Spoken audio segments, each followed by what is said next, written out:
40 years ago, if you tried to imagine what entertainment would be like in 2020, you'd have probably gone, oh, I expect you'll be at the multi-sensory cinematathon, where you can actually feel that you're with Meryl Streep on a camel and Brad Pitt is actually punching you in the face. But in fact, you're going, let's go in the corner of a kitchen with a 9-inch screen, because that's where we can get a signal and we can watch a bloke in an empty room ranting like he's mental. But we have learned some things. It'd be wrong not to be positive. We have learned some things from 2020, from the lockdown. For example, we've learned how to fund a health service, which is not the old-fashioned way of collecting taxes and distributing it. Now we know the way to fund a health service is to get a 99-year-old bloke to walk around the garden. That's so much more. So, in the Radio Theatre in London, I talked to people around the country, and this episode is going to be about going back to towns that I've been to before. And the brilliant thing about going around so many towns is just everywhere you go, there's just this brilliant sense of community, that there are things that people know about that town, the little quirks, the things that are just for them. And if you do go back there, places change. For example, I used to do, a long time ago, a joke in Belfast when I went there, back when the Troubles were on, and they've got these amazing murals. You've probably seen them on the news if you've not been there, and they're all to do with the fighting and the history, but they are amazing. There's usually some hunger striker or a King William on his horse or something. But so I used to have a little joke when I was in Belfast where I'd say, oh, it's amazing, all their murals. It's like you've got a whole city of Rolf Harris's running round the place. Pots of paint and a brush, going up to walls, going, little balaclava there, and a little Amalite rifle. Can you tell what it is? It is a little fella from the IRA.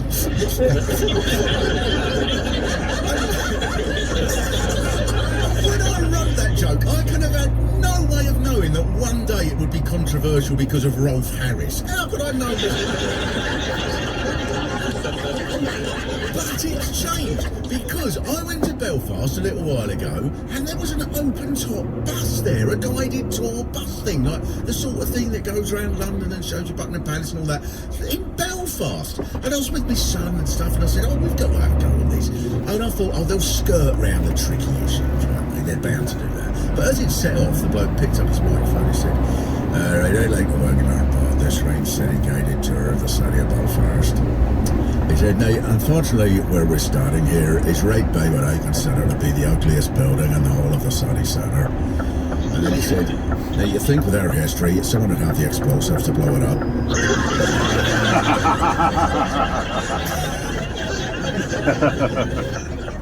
So, some towns have benefited from the lockdown. And this is where I would like to introduce tonight's live Zoom audience, especially those of you who are not just any random audience, but you're from one of the towns this programme has visited once before who have benefited from the lockdown, because you are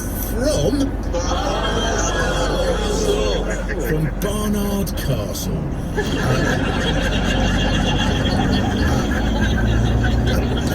That has been transformed through the lockdown. The government said that they were going to improve the north, and they've certainly done it with you. We recorded one of these shows in Barnard Castle in 2015. Now, the thing is, I'm going to play a little clip here, because sometimes you can say something that doesn't quite last in the programme. It goes a bit out of date. I doubt whether anything I've said has gone as much out of date as the opening line that night. Now, one of the amazing achievements at Barnard Castle is hardly anybody knows you're here.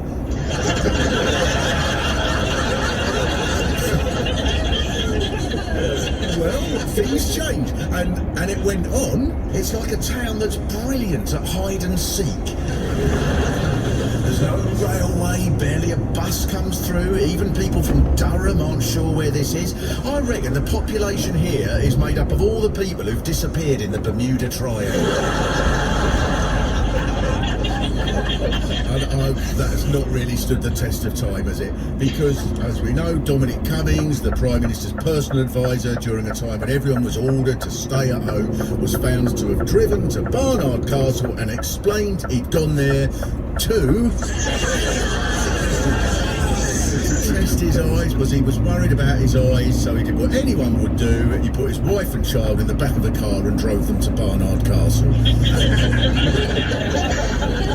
So this is where I would like to speak to Peter, if you're there, Peter. I am indeed. Hello, Peter. So, is Barnard Castle different now? Because it must have been like up until this year, if you told most people where you were from, most people probably wouldn't have known. Have you noticed a difference? Oh, very much so, yeah. Lots of people are coming for the town. Because of that? I think so, yes. But when they come, they're taking selfies all over. So it's been a fantastic boost. Yeah, there's eye test signs all over the place as well. And that's the sign as you're going into the town? That's right, yes. The word Barnard Castle, with a big B at the top and a small E at the bottom, to test whether you can see things or not. Printers had some made, and he was telling me the other day that he sold 200 of them. Town in Britain now, Barnard Castle. There'll be like little villages in Spain where people haven't heard of London. They go, yes, but we know England because it's the Barnard Castle. When a lockdown hits, I'm going to be mobs, there'll be coachloads of people with guides going. On your left, you can see the riverbank where Dominic Cummings sacked his family. On the right is where he said to his wife, oh bollocks, I think somebody recognised me. It's touching, Barnard Castle. It's touching when a town gets its moment of this was yours, and it binds everyone together, doesn't it? Oh, we're in the news. And you often hear of these people going, oh, there's no sense of community anymore there like there used to be. But I don't think that's true. It's just sort of people who think everything was better back in 1966. Oh, in those days you could go on holiday, you would leave your doors open for 2 weeks, leave all the windows open. When you got back, the neighbours would have been round and put a couple of cup final tickets on the bed for you. But not now. But I think there's even more of a sense of community now than there used to be, because sometimes what binds people together is the useless things in their town. So when I'm doing one of these programmes, the worst thing, say going to a museum, the last thing you want is to go to a museum and it to be mildly interesting. My favourite one was in Monmouth in Wales, and it was marvellous. It was free to get in. There was just a woman there behind a desk, and I went, all right, as I got there, at 8, and then I got in, and there was just nothing. No, I can't just leave, that's rude. There's a sword, there's one sword, I don't want to have a look at the sword. Platon's definitely a sword. And then another bloke come in, and he went over here and he was having a look at a coin. This is true. And then the phone rang, and the woman behind the desk, she picked it up, she said, I'll have to call you back, it's gone absolutely crazy in here.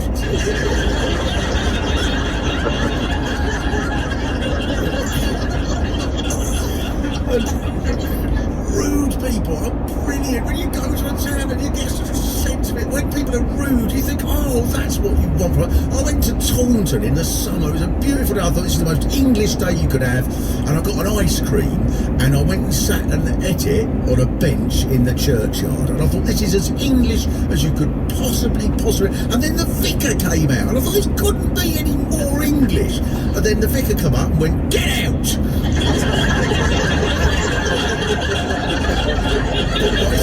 This is a great private churchyard. This is that bench belongs to the church, not for you to sit there treating ice cream all day, mate. Get out! And I did. I said to him, I can see why you're the vicar, mate, because the New Testament's full of stories of Jesus going around Galilee going, get out, this is private property. And he won me round, the vicar, because he said, don't you talk to me about bloody Jesus.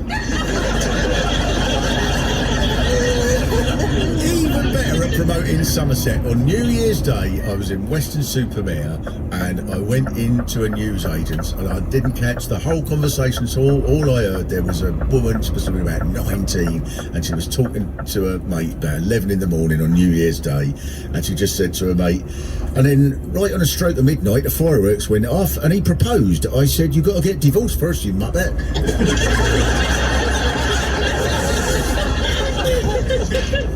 Little was I to know at that point that that would be the highlight of my year. But town has this brilliant shared sense of history. My favourite opening to a book ever, right? Never mind Dickens. My favourite opening to a book ever was in a book called A History of the Railway in Didcot. And the opening line was, I shall read it in full, "This book is in no way a history of the railway in Didcot."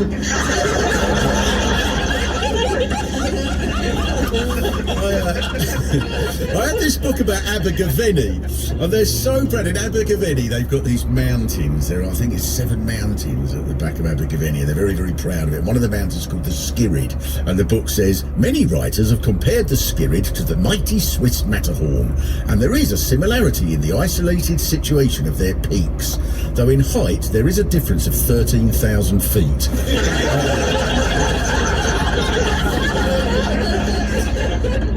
And sometimes there's more to a place than I realised when I did a programme there. So, I went to Lewes in Sussex, where they have this mad firework and bonfire night. Now, this is nothing comparable to anything that happens anywhere else. It's linked to the burning of the Protestant martyrs in the 16th century. Almost the whole town is in a bonfire society. They spend all year making costumes, and then they go in these marches and stuff through the town, and they just chuck fireworks at each other. Rockets! Psh, oh, it's nuts. It's like D-Day, but with less health and safety. And yet, after about 5 minutes, your ears are just going, but you sort of get used to it. And these bonfire societies march past in costumes, and they've got wheelbarrows full of flames, and people are pouring petrol on it and plutonium on it. And I took a photo, one of my favourite photos I've ever taken, which I think's coming up now, of a child no more than 2 in a buggy carrying a flaming torch. It's magnificent. But in 2020, the Lewes bonfire night for the first time was cancelled because of the pandemic. And I thought, well, yes, I suppose that makes sense. If you're going to hurl explosives at each other and get toddlers to carry bare flaming torches, you want to do it safely, don't you? And it's really common going around these towns for something to happen after record, and you think, oh no, I wish that had happened while I was there. I did one of these shows in Douglas in the Isle of Man, but in Douglas, after the recording, we went to this scuzzy little pub there. I loved it, I really loved Douglas, but there's this little scuzzy little pub after the show, and I was having a drink, and there was a couple of people that really were in a bit of a state, and there was one bloke just draped over the fruit machine, like just a terrible mess, and he's somehow hanging on. He was like, and then a bloke said to me, "See him there?" I said, "Yeah." He said, "He's our Minister of Education."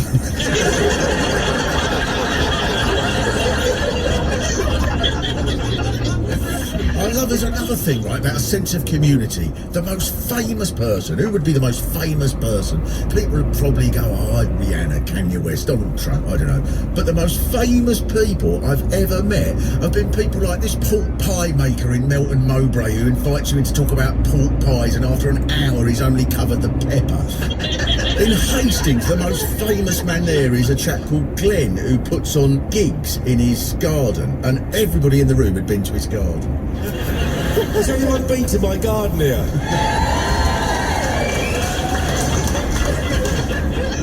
And the most famous person in Portishead, outside Bristol, was a lad called Nigel. And look who you managed to get to turn on your Christmas lights in 2009. Do people know? Nigel from Homebase.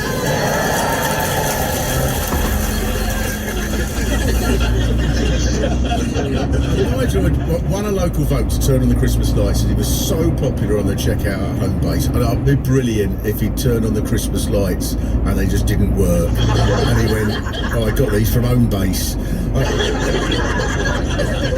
But the most famous, I think the most famous person I've ever come across was a bloke called Horace, right? So I went to Finchley, North London, and I found out about Horace. He was this huge homeless man, very cheerful looking bloke, and he very sadly died a few months before I got there.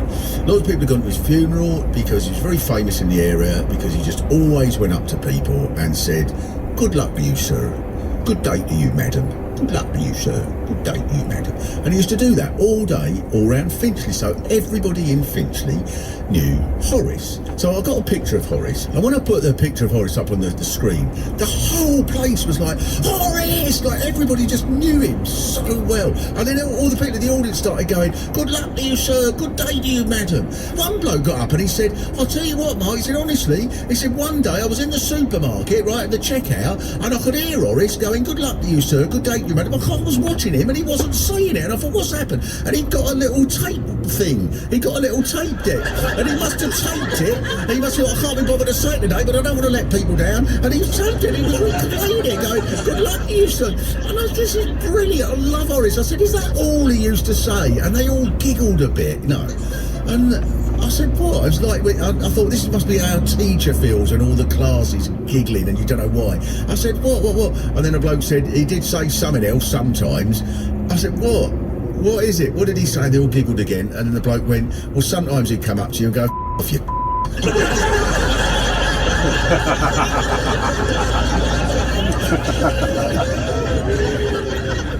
I know, the thing is, islands can be the most brilliantly eccentric places. Like the Isle of Portland in Dorset, right? This is a wonderful place. There's a little causeway road that goes through it now, and you get there. It has an atmosphere of being an island, and it's very strange. And for example, you're not allowed to say the word rabbit.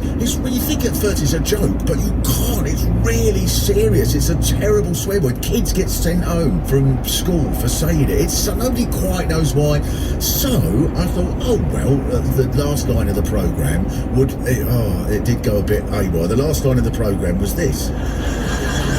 Oh, don't worry, Portland. I'm trying to celebrate a sense of community here, and the last thing I'm going to do is ruin the whole series at the very, very end by coming to Portland and saying rabbit. It was just the most terrible thing. It was brilliant, though. I felt like one of these war reporters. So we recorded in this big old military building at the top of the hill, and there was a bar there, and I was stood outside afterwards, and this couple come up, must have been in their 80s, and this chap who was brilliantly suave, he had a sort of velvet jacket and a little cravat, and he said, I'm glad you bloody gave it to them with that nonsense about rabbit. It's about time that they got over their silly superstition. Ha ha ha. And then he wandered off, and there was a piano there, and we were just sort of chatting, and then we heard him get up on the piano, and he started playing the piano and singing, run rabbit, run rabbit, run. While his wife was going, your dad's killed. I went to Orkney, right, which is brilliant because it seems so naughty because it's like you've gone to the top of the country and then there's an extra little bit that you're sort of sneaking into that you're not allowed to go. And it was ruled by Vikings, so they've got this sort of strange sort of Scottish, sort of Norwegian accent. And then further up, even further, 100 miles further, it's Shetland, and they've got this rivalry. And I did this interview with BBC Radio Orkney that must, at its peak, have a listenership of 1. And halfway through, out of nowhere, suddenly the presenter said to me, Mark, I've got a joke for you. I said, oh, yeah, go on. He said, how do you know that E.T. comes from Shetland? I said, I don't know. He said, he looks like he does.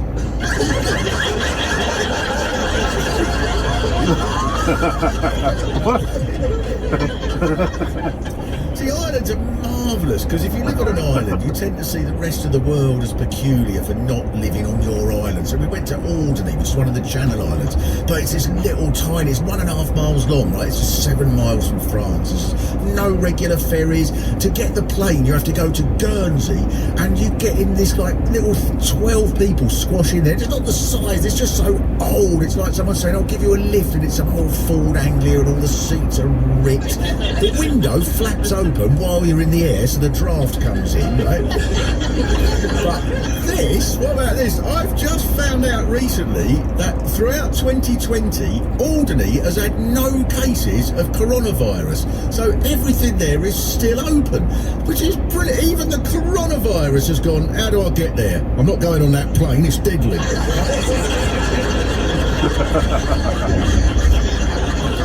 But after a couple of days there, you get into a rhythm which everyone appreciates, right? So we met this wonderful old bloke called Royston, who remembered having to leave in 1940 when the Nazis came, right? I asked him if anyone still speaks the Alderney language. Do you think there's any chance that it might be found somewhere and re-put together, you know? Well, I'm trying to do that. I've done a bit of research, and the French teacher at the school said to me, look, why not try and resurrect it like they're doing in Guernsey and Jersey, and teach it to the school children. And we've set up a patois club after school on Thursday afternoons. Oh shit, I forgot to go.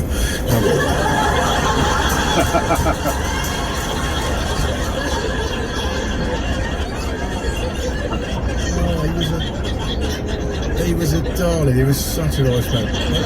So, 4 years later, I went back on a little holiday there, and I booked this little boat from Cherbourg. There's a tiny little boat, and on the day, the captain rang me and said, hello, I'm the captain of the boat. He said, when you get to the harbour, go to the end of the car park and give us a wave, and I'll wave back, and that's how you'll find us. And it was fine. I'm fine with a boat. I really quite like a boat, but this thing, as soon as it got into the open sea, it just went up vertically, and I thought, what's happened now? And then just crashed sideways, and I'm sure we went upside down at least 4 times, because I'm sure I saw the sea above us and jellyfish here. It was horrible. And then at one point, as it just went completely sideways and bounced up, the bloke went, you pay a lot of money at Disneyland for a ride like this, he said. Yeah, right.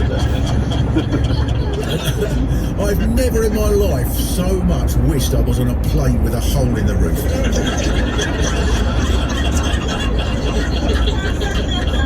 And I saw the captain the next morning, because you see everyone 3 or 4 times in the course of the day, and he said, I'm off to Guernsey in a minute.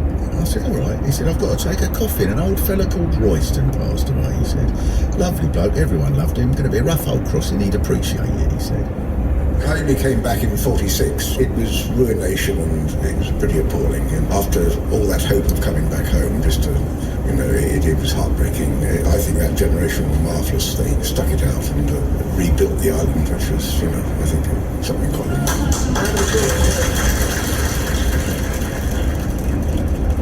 I think where you can make a mistake when thinking about community is assuming it's fixed, but that's clinging to old traditions. Community changes. I love the fact that Corby in Northamptonshire is full of people with Scottish accents, because Scottish steelworkers went there in the 1930s for work. So I was sat with a bloke all evening in this club in Corby, and he's trying to be like, oh, mate, you're like a pint of heavy here. And eventually I said, so which bit of Scotland do you come from? She said, I've never been to Scotland in my life, pal. I've been brought up in Corby, that's where I've lived all my life. What am I going to Scotland for? I love that Bedford has this huge Italian community. There are thousands of Portuguese in Stockwell in South London, and I know this because I watched Portugal beat England once there in a World Cup match, and there was loads of Portuguese and English there, and then as soon as the game ended they just put this music on and everybody just came out like dun, dun, dun, dun, dun, dun, dun, dun. And I thought this was brilliant. After about half an hour, I thought I better go, and that. I thought what a marvellous day in the end.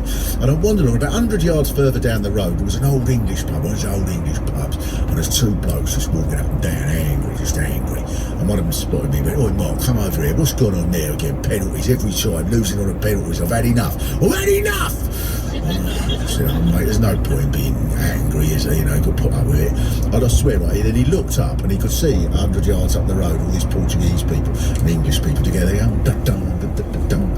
And he went to me, look at that. They're all up there dancing. If I go up there and chuck a brick at them, I'm the one who gets in trouble. I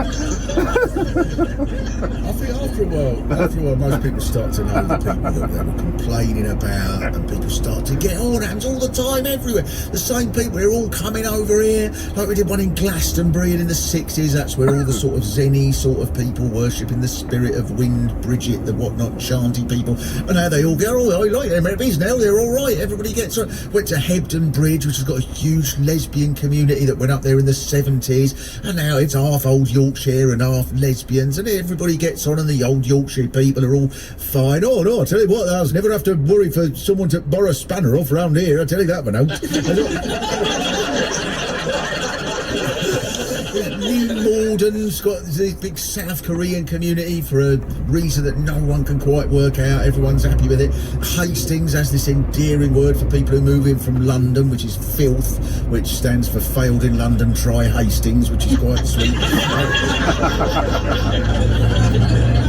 In every area, the sense of community persists, even during the pandemic, because, and I will leave you with this, good people, of assorted laptops and kitchens, even during the pandemic, because in every area there are little quirks known only to everyone in that town, and sometimes that town has a little moment of national glory. For example, there was the heartwarming moment during the Boris Johnson address in the pandemic when he said, while the majority have complied ipso facto with the rules, there have been too many breaches.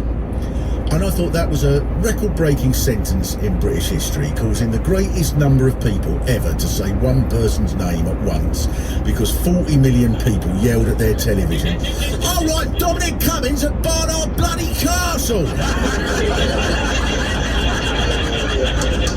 A touching moment that brought us together as a nation.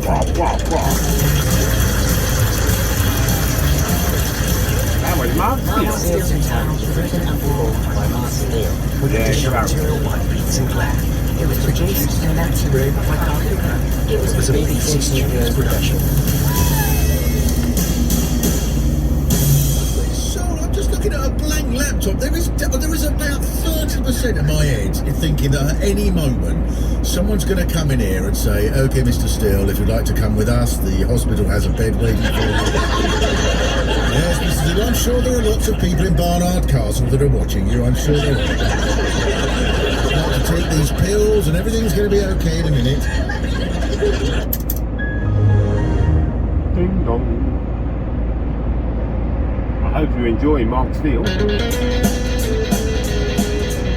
Hello, I'm Mark Steele, and I've made a programme called Mark Steele's in Town.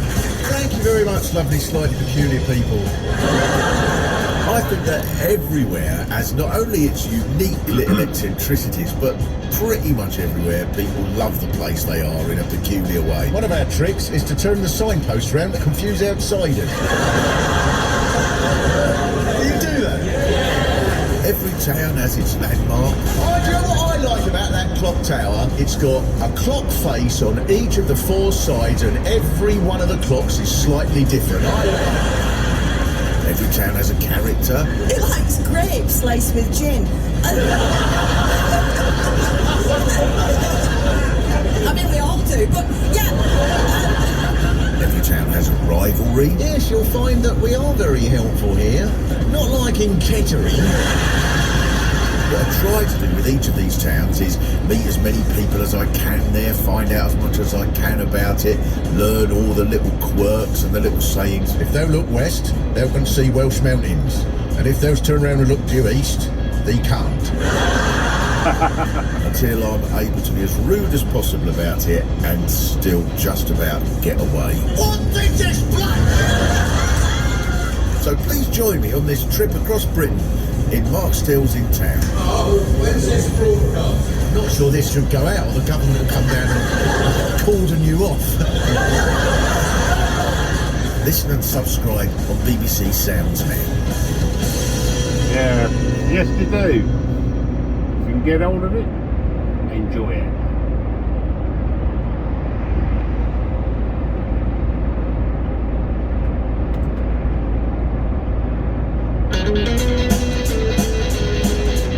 Hello, I'm Mark Steele, and I've made a programme called Mark Steele.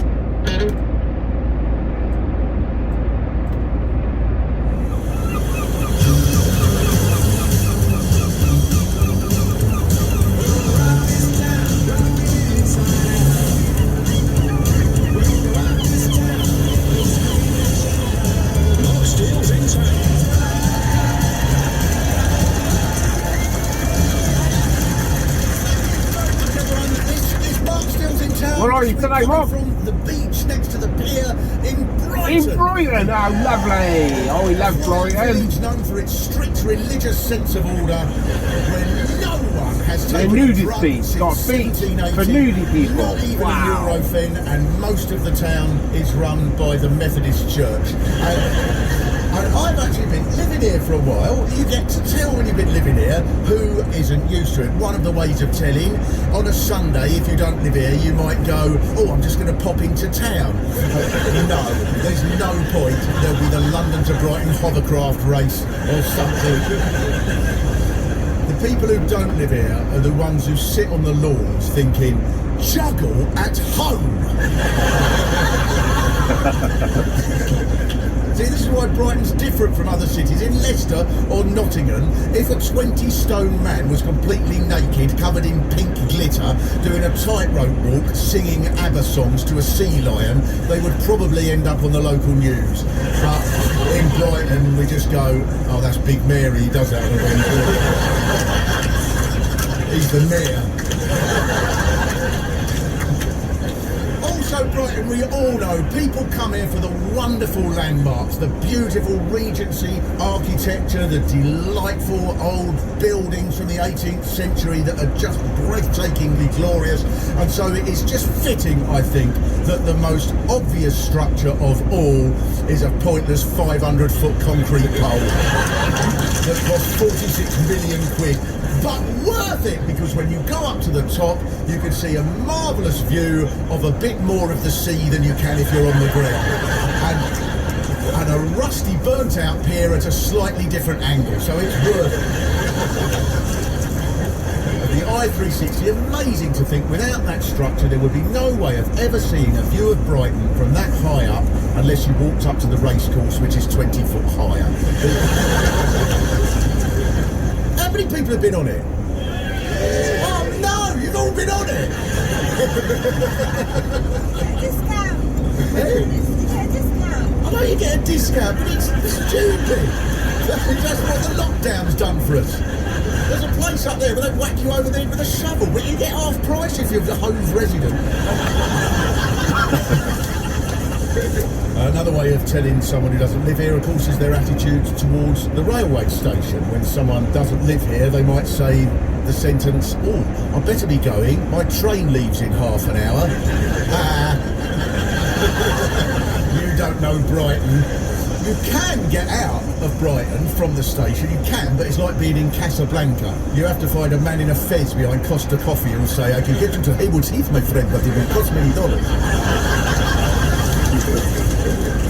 And usually after you bought a ticket, you'll be squeezed onto a special bus that takes you to Three Bridges because of temporary engineering works that have happened every week temporarily since 1845. There are, of course, many other historic landmarks here in Brighton, such as the roadworks outside the Odeon, which 3 weeks ago celebrated its centenary, 100 years. This is a city of amazingly varied architecture, but perhaps the most classic example that locals adore is not the pier that we're next to, but the wonderfully burnt-out West Pier. Only in Brighton would you get half the population going, well, I actually prefer the burnt-out pier. It just looks so glorious in the sunset and evocative of time and boundaries, and makes us redefine our attitude towards space and eternity and existence and things that were burnt down in an insurance job. It's just wonderful. One thing that's true of anyone who does remember it working is they'll tell you how it happened. Everyone's got their, oh yeah, you know what happened, right? They took out insurance, right? 20 minutes before the first flames went up, right? Dynamite was found in the air hockey machine. It had been losing £1 million a minute because some kids from Port Slade had worked out how to knock all the 2p's off the edge, right? And it was filmed, right? And the owner flying overhead pouring petrol over it, but the government never released it because it will undermine the war in Iraq, you see. Chris Eubank was going to buy the old pier for £1, honest. Everyone in Brighton has a Chris Eubank story. Everyone. I was on the lawns, right, when he fired a cannon into the sea going, I am angry with the waves. And the Palace Pier right behind us here, a work of outstanding architectural beauty. And I love how few things on it work. I love the fact that the Brighton Pier even has its own Palace Pier DJ. How low down the world of disc jockery do you have to go? How many teenagers does a DJ have to have fiddled with in the 1970s to be relegated to be the Palace Pier DJ? So there you go. So before we play the next song, a little bit of traffic news. Congestion around the Dolphin Derby area at the moment, holding things up. Hopefully we'll be on our way very soon. But in the meantime, just sit back, relax. This is Right Said Fred with Deeply Debbie. Right, the quality of Brighton that is most complained about by visitors is the thing that it can't do anything about. Pebbles. Visitors. Why are there pebbles? It's a pebbly beach. It's natural. You might as well say, why has Brighton got a sea? Now I can't drive out to the wind farm. It does have a certain image, of course, Brighton, as I'm sure you're aware. I asked local residents on Twitter what they thought of Brighton. Somebody said everyone there dresses like it's Reading Festival in 2002. And someone else sent me a front page headline from the Argus that said, police confirm Brighton has a cannabis factory in every street. Now, anywhere else that would cause a slight sense of shame, but here that's probably on the estate agent notes, isn't it? This is the sort of thing you find only in Brighton. I saw a poster in the Hanover region with huge purple letters in a bedroom window that said, please bring up racism at the dinner table. In Julie Birchall's book, she says, one can easily imagine Hanover people throwing away goji, acai and nonny berries into the bin, though in Hanover they would probably be the names of their offspring. According to the cheeky guide of Brighton, in the Grays pub, I overheard someone say she started a 4-year aromatherapy course. That's 2 years for each nostril. And there are pubs like the King and Queen's where they ask for your ID, and if you're over 21 they don't let you in. This is such a unique place because this is where you find the drink that is the essence of Brighton Tuaca. This is an Italian liqueur made from brandy, vanilla, citrus, fig and butterscotch, because the landlord of the St James's Tavern brought some in the 1990s and it took off across the city, and there's nowhere else in the world where they drink it, including Italy, because of course Brighton isn't going to drink something that's drunk in other places. That's not cool, is it? And there's one local blog that explains its appeal. It says, the liqueur was popular during Italy's Renaissance period, and the fact Da Vinci may have sunk Tuaca as he created some of the finest art in history brings a gravitas to the lads on tour necking shots on West Street dressed as Teenage Mutant Ninja Turtles. And I am really... I'm sorry, I've had quite a cough the last few days and I can't taste it.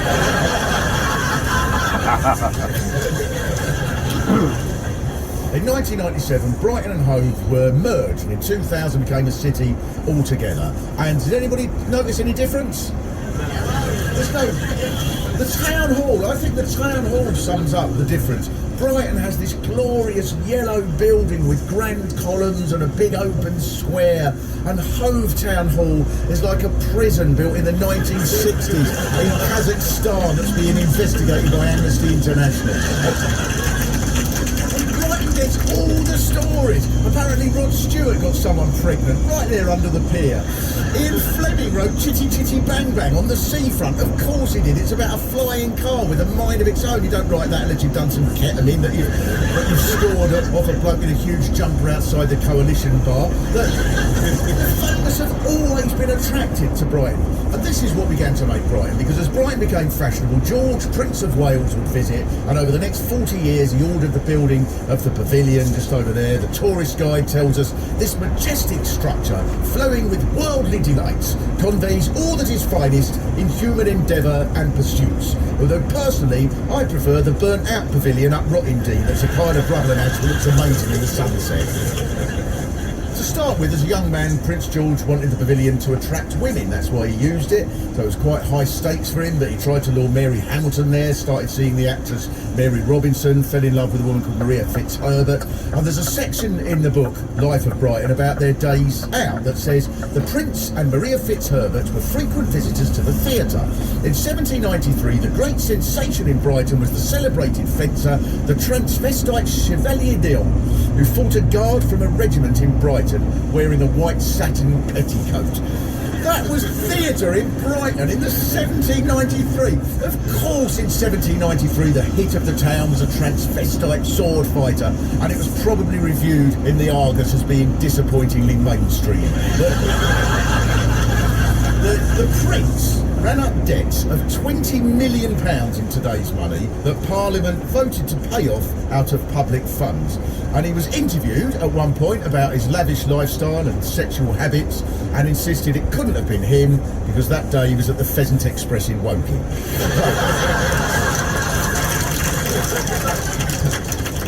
Maybe it was worth it because the Prince was able to have his dalliances away from the gaze of the King. So Brighton earned a reputation and wealthy people from London started coming here to have illicit affairs. That's brilliant about Brighton because other cities are built on boring industries like shipbuilding or the docks. But not Brighton. No one needed to make anything or do anything useful because that would have spoilt the place. So at this point, I'd like to introduce Jeff. Is Jeff here with us? Hello, good afternoon. Now, Jeff, you may know because you conduct the tours around the pavilion, is that right? Yes, indeed. Yeah. Is it true that Buckingham Palace has cleared stuff out and sent it here? Basically, yes. I mean, at present, the palace is going under about 10 years of massive restoration work, and we're looking after their goodies for them. It sounds to me like the Queen's gone, look at this old shit, send it to Brighton.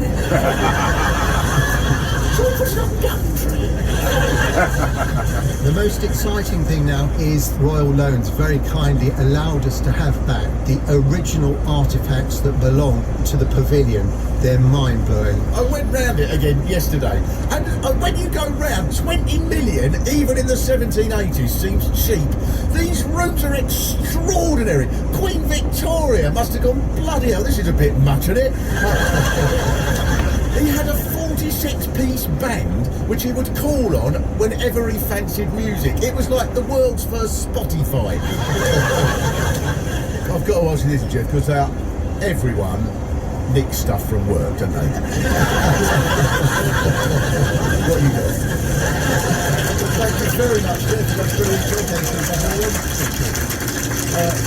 It is spectacular and very Brighton because it's not a miserable, boring royal residence like Windsor Castle. It's got these glorious, exotic round towers that are presumably the reason that the English Defence League put up a photo of it and said, look at the size of this mosque on the main road to Brighton, which is wonderful. Why is there a mosque on the Labour conference poster? I said, I think there's an element of genius in the way the English Defence League are thinking here. To go through Brighton, past the drag bars of Kent Town and the seafront on Saturday night and think, this place is under Sharia law. After the Regency period, Brighton calms down a bit. The Life of Brighton, the book there, tells us the next king, William IV, when he was at the pavilion, at dinner, never drank more than a pint of sherry. And in a footnote, it says he was in the habit of cheesing it down with shots of tobacco. And then came the railways, which transformed the town again. The journey from London by horse usually took 4.5 hours, but the railway opened in 1832, and this is true, according to a book, their Brighton Diaries. When the railway was opened, this took the average journey time up to 6 hours. Of course it did! And you know that on that journey, at one point, passengers were approaching the driver to say, may we be informed as to why we have stopped? You are at 3 bridges, sire. From here, 250 souls will be crammed into barrels and rolled down the A23. According to Secret Brighton, one success of the railways was when the new line opened, criminals flooded from London. They brought cockfighting, prostitution, pickpockets, muggers, smugglers, burglars and gangs. And these activities only declined when someone put a poster in their window saying, please bring up cockfighting at the dinner table. 1950s, it was a different sort of seedy call here. Writers and actors came here to work. Like Noel Coward made his famous statement, "Ah, dear Brighton, full of peers, queers and racketeers." And he updated this later to, "Ah, Brighton, full of greens, queens and 60 quid for an egg cup full of ethically sourced coffee beans." This is the sort of thing that could only happen in Brighton in the 60s. There was a bubble car factory here. But in 1966, Hollywood star Errol Flynn's mum, who was living here, was run over by a bubble car coming out of the factory. That's such a Brighton thing to happen. A celebrity death here could never be something as mundane as an overdose. It would have to be the Dalai Lama got his robe caught in the door of the Vauxhall Railway and was dragged to the marina and was then reincarnated as a seagull on the ruins of the West Pier. Alongside this sort of thing in the 1960s, there was an undercurrent of violence that became quite famous. Mods fighting rockers on the beach, gangs as in the Brighton Rock book, and a bit of that still here. I know someone who moved to Elm Grove, and on the first night they went to the pub and they said there were 3 people in there. One asked if I wanted to buy a diamond, the next one told me he'd just got out of jail for being a mercenary, and then both of those said about the third one, "See him, his dad's name's Billy Onions." The other side of Brighton was still here. This is right, 1964. A woman was fined £15 for being topless in the Weston Road. She said, "I was hoping to set a trend as a topless clairvoyant reading dog's paws." And it was always going to be Brighton that had Britain's first nudie speech. This happened in 1980 after councillor Eileen Jakes tried to persuade the other councillors to approve it by bringing in topless pictures of herself to the council meeting. And I just got a particularly strong waft of skunk then. Another one of them, and I'm going to be doing the whole thing again. This is what's special about Brighton. In most city centres you see and hear unorthodox things on a Saturday night and at 1 in the morning, but I've walked along King Edward Street and physically bumped into a man who was wearing only a white thong, so my arms brushed his buttocks, and it was 9:30 on Monday morning, 2 hours before the first shop opens in the lanes.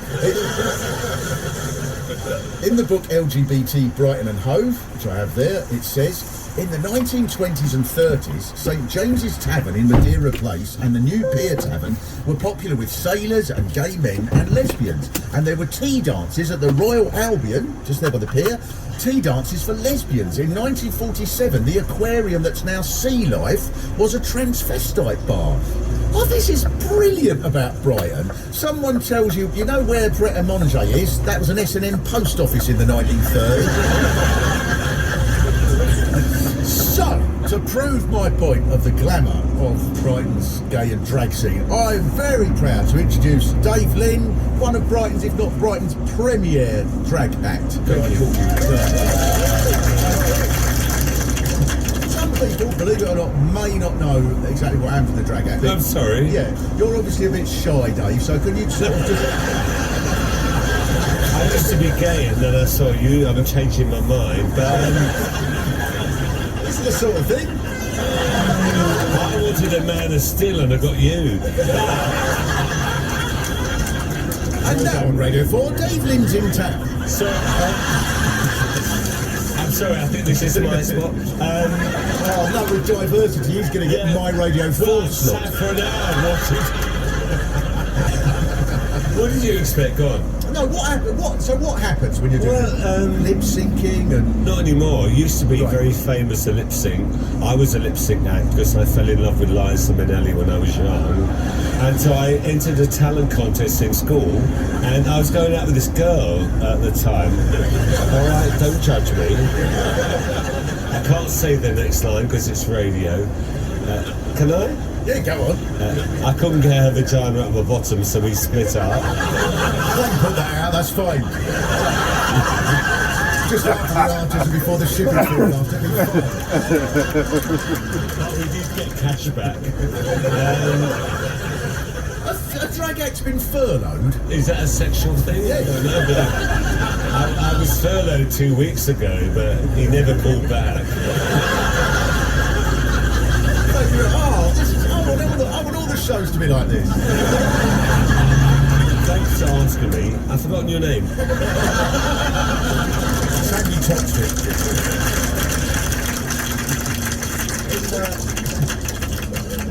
The marvellous thing, I think what I love about it is the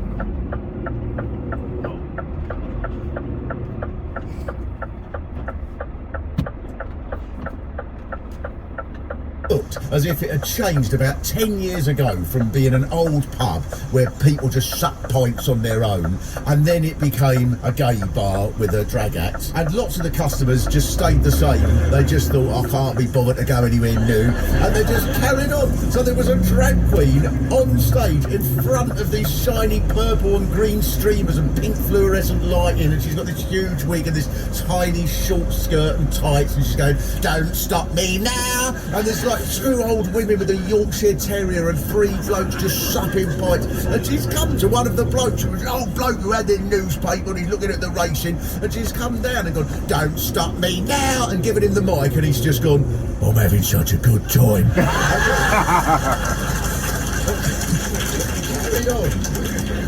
Some of them do get a bit wild. I saw a review of Legends Bar that went, expect to go home with a bad back and dirty knees. They've got a rugby pitch out the back. All the bus routes are named after sort of people with a Brighton connection. One of the bus routes is named after Daisy and Violet Hilton. Now, in most towns, you'd think, maybe they were sisters who set up allotments. Daisy and Violet were Siamese twins brought up in a flat over the Queen's Arms who toured America performing in burlesque clubs, playing saxophone while on roller skates, and each of them married a gay man. Top that, Eastbourne.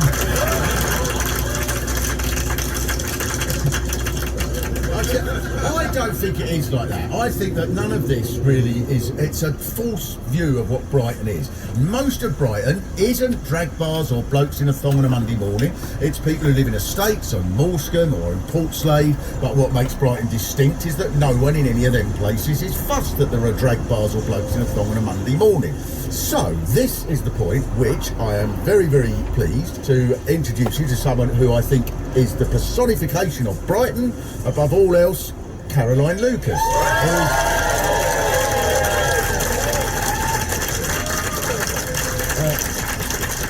And your job, Caroline, is? My job is the wonderful privilege of representing Brighton Pavilion in the House of Commons as the Green MP. And you seem to be popular. You're obviously doing the job very badly. That's not a politician's brief. Now, first question I've got to ask you, Caroline, as a true figure of Brighton, is this. Say you go on Question Time, that's quite stressful. Do you have a few shots of Tuaca before you go on? Definitely. You represent, Patcham and places like that. That's all your area, which isn't at all like the sort of image of Brighton.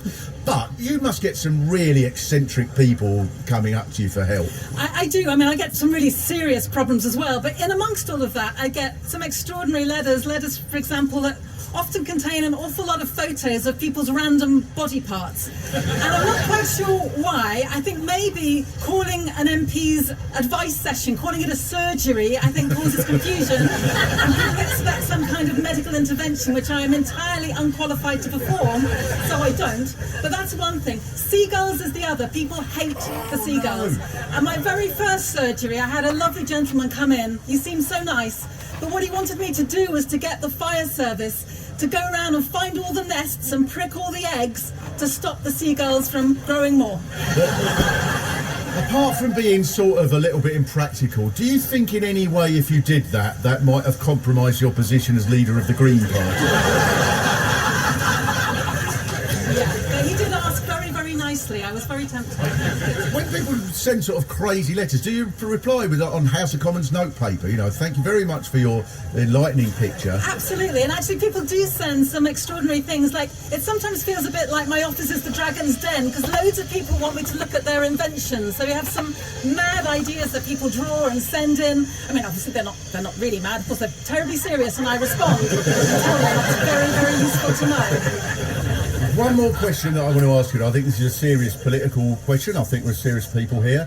So Brighton obviously has gone in the opposite direction to the country as a whole in recent years. Is there a case for Brighton claiming independence? Yes! And you know, we almost already did back in 2015 when people woke up after that general election and realised that Brighton and Hove was literally this little kind of island of green and red. So we declared the People's Republic of Brighton and Hove. We looked very, very fondly at requests from Lewis for a kind of non-violent invasion of Lewis. We thought we would probably do that. You know, at the time, Kemp Town was still held by the Tories. They wanted to seek asylum, so we were going to look very, very, very kindly towards that as well. So absolutely independence, but also probably making an alliance with Scotland as well. I think we need to do that. Okay. Thank you very much, Marcus, Favel and Lucas.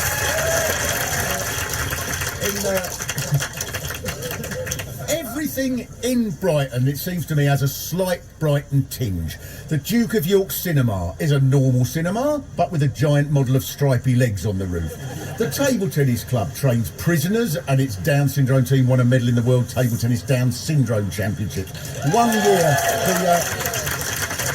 year, the most popular attraction in Brighton was the sewer. The bus routes that are named after various celebrities, Virginia Woolf and the Siamese twins. There's another one named after Prince Kropotkin, the 19th century Russian anarchist, because he lived in Kemp Town, where he probably went in the Affinity Bar and sang, "I'm having such a good time," while making a bomb. And so I will leave you, Brighton, with a charming section of Chitty Chitty Bang Bang, in which Ian Fleming sums up the magic of the city where he wrote his famous book with this little part, the one part of the book that actually refers to Brighton, and thanks to him for that. I'll leave you with this bit. Caractacus Pox pulled the lever to his side, and Jeremy and Jemima sat back with glee as the wings unfolded and Chitty Chitty Bang Bang took to the air. Clump went the undercarriage. Not to worry, said Caractacus, it's only Errol Flynn's mum. Watch out, screamed Jemima, and Chitty swerved suddenly, just missing some flying pedestrians that hadn't noticed they were in the flying car lane. I'm sick of pedestrians, said Caractacus. I'm going to bring it up at the dinner table. Look out, screamed Jeremy, we're headed towards some sort of expensive, unnecessary, upright pier thing. But it was too late. Chitty crashed into the I-360 and set it on fire. That looks much better, said the people of Brighton. Now it's ruined, it looks lovely in the sunset. But what are we going to do with Chitty, they all said. I'd like to buy it for £1, said a man. Thanks very much, Brighton.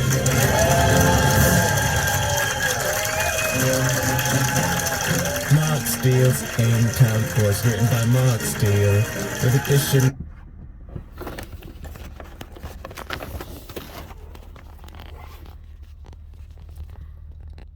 Hello there and welcome. I hope you've enjoyed this morning's drive. We come from Northampton and we're near Oxford at the moment. If you want to like and subscribe, I'll do more videos. I do hope you like the radio that went with it. If you download the radio iPlayer, you can find him on there. Mark Steele, very nice, funny guy. Anyway, that's me done for the day. See you later. Ciao, ciao, and thank you for subscribing. Thank you, and liking. Bye-bye.